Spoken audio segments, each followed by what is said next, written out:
जैन साथियों, कैसे हैं आप सब। स्वागत है आपका एक बार फिर आपके अपने YouTube channel Shri Shyam classes में। साथियों, आज हम बात करने वाले राष्ट्रीय पाठ्यचर्या की रूपरेखा 2005 एनसीएफ 2005। यहां से एक और एक से ज्यादा दो सवाल तक यहां से बन सकते हैं। मात्र और मात्र 15 से 20 मिनट की क्लास रहेगी। उसमें गिनती के जो इस पूरे एनसीएफ से 15 से 20 वन लाइनर बनते हैं वो आपके सामने पेश करूंगा। साथियों, यहां पर एक स्लाइड के बाद में इसकी विशेषताओं में से भी सवाल बनते हैं, इसके जस्ट बाद में इसकी विशेषताओं के बात करेंगे। साथियों, पूरा का पूरा मैंने अपने नोट्स में आपको अवेलेबल करवा दिया है। साथियों, उस नोट्स को आपको पीडीएफ पढ़नी है, साथ में यहां से समझना है। साथियों सबसे पहले बात करें पाठ्यक्रम होता क्या है।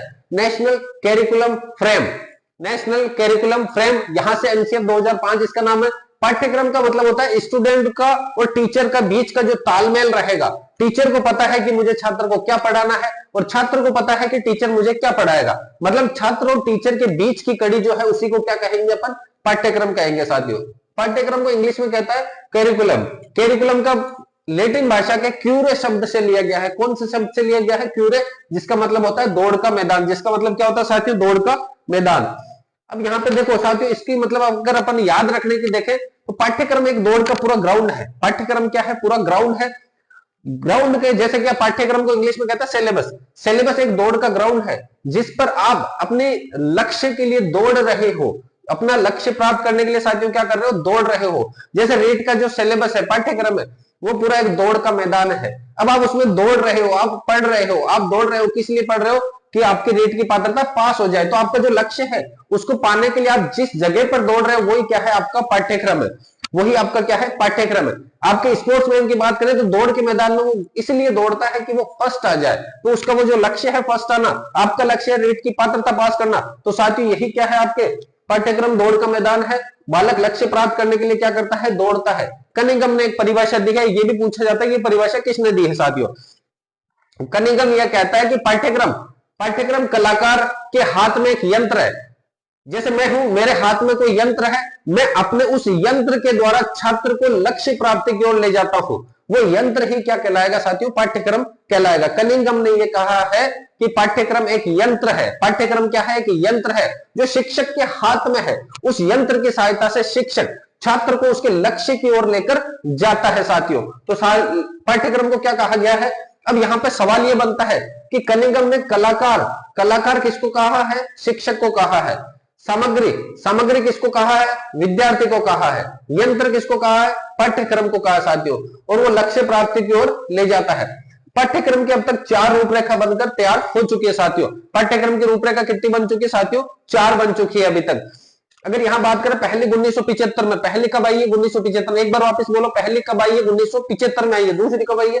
1988 में। दूसरी कब आई है? 1988 के अंदर आई है। साथियों, तीसरी कब आई है? 2000 में। चौथी अभी जो आई है वो कौन सी, जो आप पढ़ रहे हो वो कौन सी है? चौथी है। वो कौन सी है साथियों? एनसीएफ 2005। लेकिन इससे पहले वाली जो थी 2004, उसका नाम था NCF SE. NCF SE, national curriculum framework for school education. Work for school education साथ में जुड़ा हुआ था। अब वर्क फॉर स्कूल एजुकेशन हटा दिया साथियों, क्योंकि इस पूरी एनसीएफ का एक ही ध्येय है, रटन प्रणाली से मुक्त करना है। साथियों, क्या करना है? रटन प्रणाली से मुक्त करना है। साथियों, इसका जो मेन प्रोजेक्ट है, मेन जो लाइन है, थीम है, वो है बिना बोझ के शिक्षा। मतलब आपके ऊपर जो बोझ है शिक्षा का, वो बोझ हटा करके आपको क्या करना है? शिक्षा प्राप्त करनी है। ऐसी यहां पर बात की गई है। अब एनसीएफ 2005 की रूपरेखा की अगर मैं बात करूं साथियों, तो ये किसने दी है? यशपाल जी के नेतृत्व में आई है। तो आपके सवाल पूछता है 2005 की रूपरेखा किसने तैयार करी है? यशपाल समिति है। उस यशपाल समिति में प्रोफेसर यशपाल जी है, उनके द्वारा यह दी गई है। एनसीएफ 2005 किसके द्वारा दी गई है साथियों? यशपाल जी के द्वारा दी गई है। इसका जो दस्तावेज है उसका प्रारंभ कहां से होता है? इसका प्रारंभ करने के लिए रविंद्रनाथ टैगोर का एक निबंध है, सभ्यता एवं प्रगति। सभ्यता एवं प्रगति कौन सा नियम है? निबंध कौन सा साथियों? एक बार वापस बोलो, कौन से, किसके द्वारा? इन्होंने जो एनसीएफ 2000 की रूपरेखा को जो प्रारंभ करा है उसमें एक नियम निबंध से वो लाइन ली गई है। कौन सी? सभ्यता एवं प्रगति। ये निबंध किसका था? रविंद्रनाथ टैगोर का था। रविंद्रनाथ टैगोर का निबंध सभ्यता एवं प्रगति से वहां से लाइनें उठाई और यहां पर रखी है। साथियों, एनसीएफ 2005 को स्वीकृति कौन देता है? CABE, central admission board of education, इसको क्या देता है? स्वीकृति देता है। साथियों, एनसीएफ 2005 का निर्माण किसने करा है? एनसीईआरटी, एनसीएफ का निर्माण किसने किया है साथियों? एनसीईआरटी ने इसका क्या किया है? निर्माण किया है साथियों। अब यहाँ पे ये मोस्ट एनसीएफ के सिद्धांत कौन कौन से है साथियों? एनसीएफ 2005 का जो सिद्धांत है, 5 के सिद्धांत जो है वो मोस्ट है कि इनके आधार पर एनसीएफ लागू होनी चाहिए। पहला है ज्ञान को स्कूल से बाहरी जीवन से जोड़ना। अभी के समय जो ज्ञान दिया जा रहा है ना साथियों, उसको सिर्फ और सिर्फ किताबी ज्ञान रखा जा रहा है। तो एनसीएफ 2005 ने कहा कि आप इसको किताब के अलावा बाहरी ज्ञान से भी जो छात्र जो पढ़ रहा है, क्या उसके बाहरी जीवन में काम आ रहा है कि नहीं आ रहा, उसके आधार पर भी उसका आकलन करो। मतलब एनसीएफ 2005 कह रहा है कि पढ़ाई को सिर्फ स्कूल तक सीमित मत रखो, स्कूल के बाहर भी लेकर के जाओ, छात्र वहां पर भी आपके ये लगा सके, फॉर्मूले लगा सके, तर्क वितर्क कर सके, ऐसा कुछ कीजिए। शिक्षा को पूरी रटन प्रणाली से मुक्त करना है। जो छात्र रट रट के उत्तर देते हैं, उस रटन प्रणाली से क्या करना साथियों? पूरा मुक्त करना है शिक्षा को। ये ध्येय किसका है? एनसीएफ 2005 का है। पाठ्यचर्या पुस्तक केंद्रित ना हो। ऐसा ना हो कि पाठ्यचर्या सिर्फ और सिर्फ पुस्तक केंद्रित हो। अब पुस्तक केंद्रित नहीं हो, इसके लिए आपको विद्यालय से बाहर जाना पड़ेगा। विद्यालय से बाहर जाना पड़ेगा तो ज्ञान को स्कूल से बाहरी जीवन से जोड़ा गया है। कहने का मतलब है स्कूल को जो ज्ञान है, अपन स्कूल का ज्ञान जो अपन दिया करे, वो केवल स्कूल तक सीमित नहीं रहे, स्कूल का 12 दिन आप काम में ले सके। इस तरीकों पढ़ाई होनी चाहिए साथियों। अगला है क्लास को गणित गतिविधियों से जोड़ना। जितनी भी कक्षा कक्ष है उसमें पढ़ाई जितनी भी की जाए, उसमें सब में क्या की जाए साथियों? एक्टिविटी की जाए। जैसे कि आप साइंस पढ़ते हो, साइंस को अगर आप प्रैक्टिकल के बिना पढ़ने की कोशिश करोगे तो थोड़ा मुश्किल है। अगर वही प्रैक्टिकल के तौर पे अगर आप समझते हो ओम का नियम, ओम के नियम को अगर आप प्रैक्टिकल से समझोगे तो V बराबर आई आर जो होता है, वो पूरा आप लाइन निकालोगे V I और R, उसके आधार पर अपन कह सकते हैं कि साथियों आपको अच्छे से समझ आएगा। कहने का मतलब एक्टिविटी होना जरूरी है। तो एनसीएफ 2005 के सिद्धांत कौन कौन से? ज्ञान को स्कूल के बाहरी जीवन से, शिक्षा प्रणाली जो रटन होनी चाहिए, पाठ्यचर्या पुस्तक केंद्रित ना हो, और क्लास की गतिविधियों से जोड़ना चाहिए। अब साथियों यहाँ पर मुख्य सब्जेक्ट इन्होंने 4 सब्जेक्ट जोड़े हैं, 4 विषय जोड़े हैं एनसीएफ ने।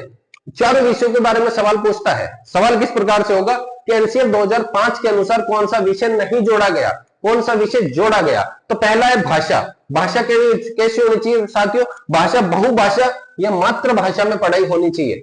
आपने एमईपी 2020 मैंने पिछले वीडियो में बताया था, वहां बताया था कि पढ़ाई अब किसमें होगी? 5वीं तक की क्लास में मातृभाषा में होगी। विदेशी भाषा कब से शुरू होगी? 9th क्लास से शुरू होगी। तो गणित कैसी होनी चाहिए? तर्कपूर्ण होनी चाहिए। सामान्य विज्ञान कैसा होना चाहिए? अनुसंधान यानी खोज करने वाला होना चाहिए। सामान्य ज्ञान कैसा होना चाहिए साथियों? 3 से 5 तक तो ईवीएस होगा और 6 से 8 तक क्या होगा? एसएसटी। और नागरिक शास्त्र को हटा करके क्या कर दिया? राजनीतिक शास्त्र कर दिया गया। साथियों अगर भाषा याद नहीं होती तो आपके रेट में कौन कौन सी भाषा है? पहली भाषा है, पहला तो हो गया आपके लैंग्वेज हो गया, तो भाषा हो गई लैंग्वेज। फिर दूसरा है आपके गणित, कौन सा है? गणित है। तीसरा है आपके साइंस, और चौथा है एसएसटी। लेवल सेकंड वालों की बात करूं तो देखो साथियों, पहला होगा आपके भाषा। साइको को हटा दो एक बार, साइको के अलावा 5 सब्जेक्ट होते हैं, साइको हटा दी तो कौन सा बचा? भाषा, लैंग्वेज, फिर आपके मैथ, साइंस, फिर आपके बचेगी आपके कौन सी बचेगी साथियों? भाषा के बाद में मैथ साइंस होगी, फिर मैथ और साइंस दोनों हो गई, फिर एसएसटी। 4 सब्जेक्ट इन्होंने लिए हैं, मैथ, साइंस, एसएसटी और भाषा, 4 सब्जेक्ट। साइको नहीं रखिए, बाकी रीट वाले ही पूरे के पूरे सिलेबस है। उन्हें रीट, इसके जो एनसीएफ के जो सब्जेक्ट है ना, उन्हीं को उठाकर आपके ऊपर रखा है रेट के अंदर कि भाई ये सब्जेक्ट पढ़ो आप, साथ में साइकोलॉजी जोड़ी है। अब समझना पाठ्यक्रम और पाठ्यचर्या में अंतर क्या होता है। पाठ्यक्रम जो सिलेबस होता है वो पूरा का पूरा शिक्षक केंद्रित होगा, पूरा का पूरा वो शिक्षक को ध्यान में रखकर बनाया हुआ होता है। जबकि पाठ्यचर्या होगी वो किसके ऊपर केंद्रित होगी साथियों? छात्र के ऊपर केंद्रित होगी। और जो चीज छात्र के ऊपर केंद्रित होती है, अब शिक्षक को तो क्या करना है? आधा घंटा पढ़ा कर चले जाना है, जबकि छात्र के ऊपर पूरा का पूरा बर्डन रहेगा, बोझ रहेगा। उस बोझ का मतलब हो गया ये बड़ा है, पाठ्यक्रम क्या है? बड़ा है, पाठ्यक्रम छोटा है, और पाठ्यचर्या क्या है? बड़ी है। पाठ्यक्रम केवल और केवल अल्पकालीन, शिक्षक आएगा आधा घंटा पढ़ के चला जाएगा, जबकि पाठ्यचर्या क्या है? बहुत ही बड़ी यानी दीर्घकालीन है। अब वो आधा घंटा पढ़ा के आ रहा है तो उसका क्षेत्र भी क्या है? संकुचित है, और इसका क्षेत्र क्या है? व्यापक है। शिक्षकों के द्वारा निर्माण होता है, जबकि इसका निर्माण होता है शैक्षणिक एजेंसियां करती है। शैक्षणिक एजेंसियां कौन कौन सी होगी? आरपीएससी होगी, आरबीएससी होगी, एनसीईआरटी होगी। ये इसका क्या करती है? पाठ्यचर्या का निर्माण करती है साथियों। पाठ्यक्रम जो होता है उद्देश्य प्राप्ति का एक साधन है। पाठ्यक्रम क्या है साथियों? एक साधन है, साधन है। सिलेबस जो है आपको क्या करना है? उद्देश्य है आपका रेट पात्रता पास करना। उस रेट पात्रता पास करने के उद्देश्य के मद्देनजर आपको सिलेबस दिया गया है कि आप इस सिलेबस को पढ़ करके, पाठ्यक्रम के आधार पे पढ़ करके आप अपना उद्देश्य पात्रता पास कर सके। जबकि उद्देश्य प्राप्ति का साध्य पाठ्यचर्या क्या है? पाठ्यचर्या किस प्रकार से आपको पढ़ना है, क्या क्या पढ़ना है, कितना छोड़ना है, कितना पढ़ना है, क्या पढ़े, कैसे पढ़े, कितना पढ़े, ये जो लाइनें होती है ये क्या है, उद्देश्य प्राप्ति का साध्य है पाठ्यचर्या। इसमें केवल और केवल एक सब्जेक्ट होगा साथियों, कितना होगा, केवल एक सब्जेक्ट, और इसमें क्या कहलाएंगे साथियों, सभी के सभी सब्जेक्ट होंगे, सभी के सभी सब्जेक्ट होंगे। अब साथियों एनसीएफ 2005 के अंतर्गत 5 अध्याय इंपॉर्टेंट है, 5 अध्याय। पहला अध्याय है परिप्रेक्ष्य या परिचर्या, परिचय। परिचय ऐसा होना चाहिए, एनसीएफ 2005 का ये कहता है कि सिलेबस जो बनाओ ना आप, ऐसा होना चाहिए कि बच्चों का सर्वांगीण विकास वाला पाठ्यक्रम हो। पहला अध्याय है परिचय या परिप्रेक्ष्य, ऐसा होना चाहिए आपका पाठ्यक्रम कि बच्चों का क्या हो, सर्वांगीण विकास हो। दूसरा कहता है सिखाना या ज्ञान, सिखाना या ज्ञान, पाठ्यक्रम ऐसा होना चाहिए जिसमें बच्चों के क्या हो, ज्ञान में वृद्धि हो। पहला तो हो गया उसका जो पाठ्यक्रम की परिचय है वो इस प्रकार का हो, बच्चों का सर्वांगीण विकास हो। दूसरा सिखाना और ज्ञान, सिखाना यानी कि पाठ्यक्रम ऐसा होना चाहिए कि बच्चे ज्यादा से ज्यादा सीख सके और ज्ञान में वृद्धि हो। पाठ्यचर्या के क्षेत्र स्कूल की व्यवस्था एवं आकलन, स्कूल की व्यवस्था एवं आकलन के बाद मतलब है बहुभाषा और तर्कपूर्ण वाला पाठ्यक्रम होना चाहिए। भाषाएं अलग अलग हो, जैसे संस्कृत हो गया आपके, पंजाबी, गुजराती, सिंधी वगैरह, हिंदी वगैरह, इंग्लिश वगैरह जो ली गई है वो बहुभाषिक के आधार पर है, और पूरा पाठ्यक्रम तर्कपूर्ण होना चाहिए। आप सवाल जवाब कर सको, जैसे अपन रीजनिंग में होता है ना, रीजनिंग को तर्क शक्ति कहता है, क्यों का उत्तर देने वाला हो, क्यों कैसे का उत्तर देने वाला पाठ्यक्रम हो। विद्यालय कक्षा का वातावरण क्या हो, अनुशासन पूर्ण हो, और अनुपात 30:1 हो, मतलब 30 छात्रों के ऊपर क्या हो, एक टीचर हो। एनईपी भी यही कहती है। एनईपी एक बात और कहती है कि 25 के ऊपर भी एक टीचर हो सकता है अगर क्लास कैसी हो, विशिष्ट योग्यजन हो, तो विशिष्ट स्थितियों में 25:1 भी हो सकता है साथियों। व्यवस्थागत सुधार का मतलब छात्र का आकलन करना है, छात्रों का आकलन करना, उसके आधार पर व्यवस्थाओं का क्या करना है, सुधार करना है। छात्र है, इतने छात्र है, यहाँ इस रूम में नहीं बैठ पाते तो इनकी व्यवस्था की जाए अलग से। छात्र है, यहाँ धूप है, यहाँ ये है, ऐसी प्रॉब्लम जो छात्रों के आकलन करने के बाद में उसमें क्या किया जाना चाहिए, सुधार किया जाना चाहिए। तो फटाफट साथियों मोटा मोटी अगर अपन रिविजन करें इसका, तो छात्र और अध्यापक के बीच की कड़ी पाठ्यक्रम को इंग्लिश में कैरिकुलम कहते हैं। क्यूरे शब्द से ये जिसको कहते हैं दौड़ का मैदान, पाठ्यक्रम दौड़ का मैदान है जिस पर हम लक्ष्य प्राप्ति के लिए क्या कर रहे हैं, दौड़ रहे हैं। कनिंगम ये कहता है पाठ्यक्रम को तो कलाकार का, पाठ्यक्रम कलाकार के हाथ में एक यंत्र है जिससे वह अपनी सामग्री विद्यार्थियों को अपने आदर्श लक्ष्य के अनुसार कालाग्र विद्यालय में मोड़ता है। तो यहां पर ये पूछेंगे कि शिक्षक को क्या कहा गया है, कलाकार, छात्र को क्या कहा गया है, सामग्री, और पाठ्यक्रम यानी कि पूरा का पूरा क्या रह जाएगा, एक यंत्र है। अब पाठ्यक्रम की अब तक 4 रूपरेखा, 1975, 1988, 2000 और 2005। 2000 में उसको क्या कहते थे, एनसीएफएसई, वर्क फ्रॉम स्कूल एजुकेशन, कुछ ऐसा, work for school education. NCF की रूपरेखा किसने दी है, यशपाल समिति ने दी है। दस्तावेज का प्रारंभ रविंद्रनाथ टैगोर का जो निबंध है सभ्यता एवं प्रगति से। स्वीकृति किसने दी है, कैब ने दी है। निर्माण कौन करता है, एनसीईआरटी की 5 सिद्धांत जो है, ज्ञान को स्कूल से बाहरी जीवन से रटन प्रणाली, मतलब ये जो रटन आप इनमें तो आराम से समझ जाओगे। एनसीईआरटी में शामिल किए गए सब्जेक्ट ध्यान रखना, भाषा, गणित, विज्ञान और एसएसटी। एसएसटी में ईवीएस 3 से 5 और 6 से 8 एसएसटी। पाठ्यक्रम थोड़ा सा छोटा है, पाठ्यचर्या क्या है, बड़ी है।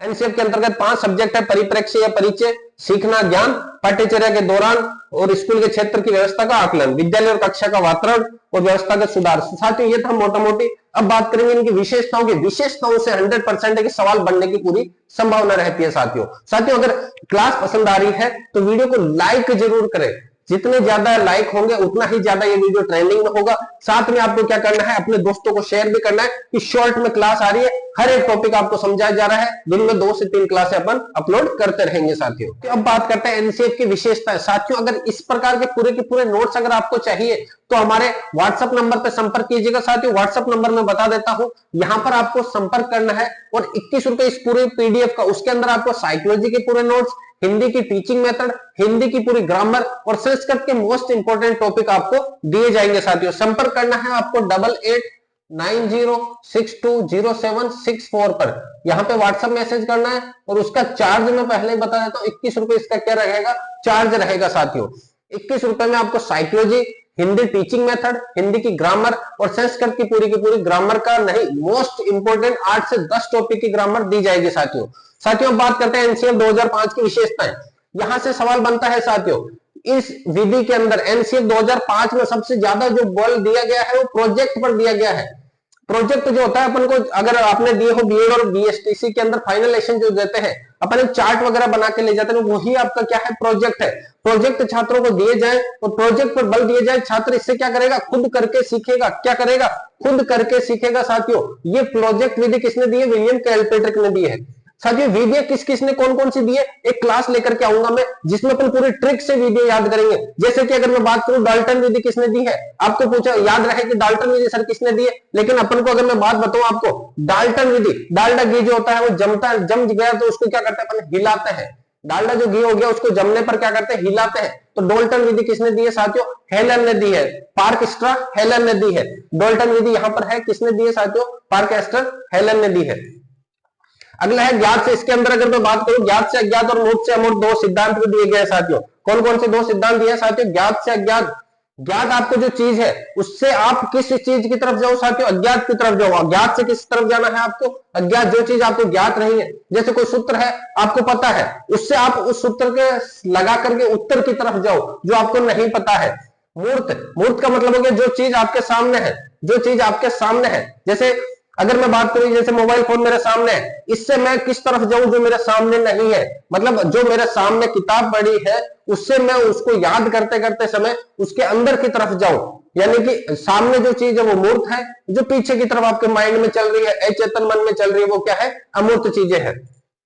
त्रिभाषाई सूत्र पर ध्यान दिया गया है, हिंदी, अंग्रेजी और मातृभाषा। सवाल एक तो वहां पर जो उसके सिद्धांत थे उसमें 4 सब्जेक्ट लिए हैं, भाषाएं कितने लिए साथियों, ध्यान देना 3 सब्जेक्ट 4 है, भाषा, गणित, विज्ञान और एसएसटी। लेकिन भाषा कितनी है साथियों, केवल 3। कौन कौन सी, हिंदी, अंग्रेजी और मातृभाषा, 3 ही सब्जेक्ट है, 3 ही भाषाएं हैं। क्रियात्मक अनुसंधान यानी कार्य करके खोज करना, अनुसंधान का मतलब खोज करना, क्रियात्मक मतलब खुद कार्य करेगा और खोज करेगा, इस पर सिद्धांत पर बल दिया है। ईवीएस सब्जेक्ट को क्या दी है, प्राथमिकता दी है। एनसीएफ 2005 में पर्यावरण को क्या दी है, प्राथमिकता। पूरी की पूरी शिक्षा किस पर आधारित कर दी साथियों, बाल केंद्रित कर दी। पूरी शिक्षा किस पर केंद्रित करिए, बाल केंद्रित। शिक्षा को व्यवसाय उन्मुखी बनाना, यानी कि शिक्षा को व्यवसाय से दूर करना। व्यवसाय मतलब शिक्षा, जो आज के देखा होगा, आज के समय शिक्षा को पूरा का पूरा व्यवसाय बना दिया गया है, उस व्यवसाय से दूर करना इस शिक्षा प्रणाली को। यह किसका दिया है, एनसीएफ 2005 का है। सीसीई की व्यवस्था करना, सतत एवं व्यापक मूल्यांकन, सतत एवं व्यापक मूल्यांकन की व्यवस्था करना। बच्चों में तार्किक चिंतन की विकसित करना। गणित का, जैसे यहां पर मैंने बताया था अभी जो सिद्धांत थे उसके, वहां पर तर्कपूर्ण शिक्षा, गणित इसलिए डाली जाती है ताकि छात्रों का दिमाग चले, तर्कपूर्ण शिक्षा मिले, इसलिए क्या है, गणित को डाला गया है। गणित शिक्षा हर छात्र को मिले ताकि तर्कपूर्ण व्यवहार हो। और आदर्श कालांश की इंपॉर्टेंट है साथियों, आदर्श कालांश मतलब बढ़िया कालांश, एक सुव्यवस्थित कालांश, पीरियड जो होता है टाइम टेबल के अनुसार, एनसीएफ 2005 के अनुसार उसकी अवधि है 35 मिनट। कितनी है, 35 मिनट। कितनी है साथियों, 35 मिनट का पीरियड होना चाहिए एनसीएफ 2005 के अनुसार। अब देखिएगा साथियों अपने नोट्स में, जो आप नोट्स आपके पास है उसमें आपने देखा होगा कि परीक्षा बाल केंद्रित के साथ साथ शिक्षक केंद्रित विधियां भी लिखी है मैंने, लेकिन शिक्षक केंद्रित विधि इतनी इंपॉर्टेंट नहीं है, इंपॉर्टेंट है बाल केंद्रित। इसमें छात्र क्या रहेगा मुख्य और टीचर क्या रहेगा, सिर्फ मार्गदर्शक रहेगा। टीचर क्या रहेगा, मार्गदर्शक। पहली विधि है किंडरगार्टन विधि। किंडरगार्टन विधि किसने दी है, फ्रोबेल ने दी है। फ्रोबेल ने ये बताया था कि जो पूरा का पूरा गार्डन है ये विद्यालय है, इसमें जो फूल खिल रहे हैं वो क्या है, छात्र है, और जो मालिक पानी दे रहा है वो क्या है, टीचर है। इस प्रकार से विधि अपन आगे आने वाले वीडियो में पढ़ेंगे साथियों। मॉन्टेसरी विधि, मारिया मॉन्टेसरी विधि है। डाल्टन विधि, डाल्डा घी जम जाता तो क्या करते हैं, हिलाना पड़ता है। बेसिक शिक्षा, महात्मा जी ने जब आंदोलन वगैरह करे तो उन्होंने कहा यार सब कुछ ठीक है लेकिन बेसिक शिक्षा होनी चाहिए, क्योंकि ऐसा आंदोलन, अव्यवस्थित आंदोलन जो आप कर रहे हो, लड़ाई झगड़ा, ऐसा नहीं होना चाहिए। ये इसलिए हो रहा है ताकि आपको शिक्षा नहीं मिली। तो वो कहते हैं कि शिक्षा हर एक का बेसिक हक है। ड्रेकोली विधि ड्रेकोली ने दी है। 2005 के अनुसार पाठ्यक्रम निर्माण के क्या क्या सिद्धांत होने चाहिए, बाल केंद्रित हो पूरा का पूरा, उपयोगिता, उस जो पाठ्यक्रम बने उसका उपयोग वो कर सके, इसलिए ऐसा बनाओ कि उसका उपयोग आने वाले समय कर सके। लचीलापन, लचीलापन का मतलब है बहुत जल्दी समझ में आने वाला हो छात्र को। ऐसा नहीं कि 6 क्लास का छात्र उसके पाठ्यक्रम दे दिया आपने 10th क्लास का, उसको समझ में नहीं आए। सिलेबस कैसा होना चाहिए, लचीला होना चाहिए जो उसके समझ में आ जाए। क्रियाशीलता का सिद्धांत के अनुसार होना चाहिए, छात्र क्रिया करे, खुद क्रिया करे। मतलब ऐसा ना हो कि 10 के 10 ऐसे चैप्टर दे दिए जिसमें टीचर पढ़ा रहा है, थ्योरी थ्योरी पढ़ाते जा रहा है। कुछ सब्जेक्ट, कुछ आपके चैप्टर ऐसे भी दो जिसमें छात्र सक्रिय रहे, खुद क्रिया करे।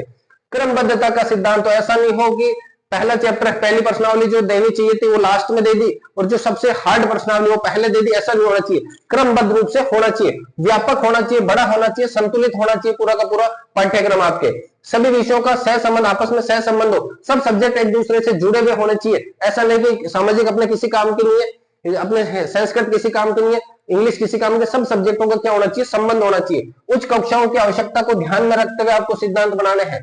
उच्च कक्षाओं जैसे हाई लेवल की बात करें, मैथ्स थोड़ी हाई लेवल की, तो छठी से थोड़ी बढ़िया मैथ, फिर सातवीं में उससे अच्छी, फिर उससे अच्छी, ऐसे करते करते आपको 12th के बाद में जाना है। ऐसा नहीं हो कि 12th वाली मैथ पहले दे दो। उच्च कक्षाओं को ध्यान में रखते हुए और पूरे के पूरे सिद्धांत जो है मनोवैज्ञानिक के रूप में होने चाहिए। अब है एनसीएफ 2005 के शिक्षण निगम की नवीन विधियां कौन कौन सी चल रही है। पहली है मिश्रित, सब कुछ मिक्स में होगा, सब कुछ क्या होगा, मिक्स में होगा। दूसरा है परीक्षण, आप परीक्षण और निरीक्षण का ध्यान देना साथियों। परीक्षण का मतलब होता है आप करके सीखते हो, खुद करते हो। निरीक्षण का मतलब जिसने कोई कार्य कर लिया उसका आप निरीक्षण करो, उसको देख रहे हो फिर सीख रहे हो।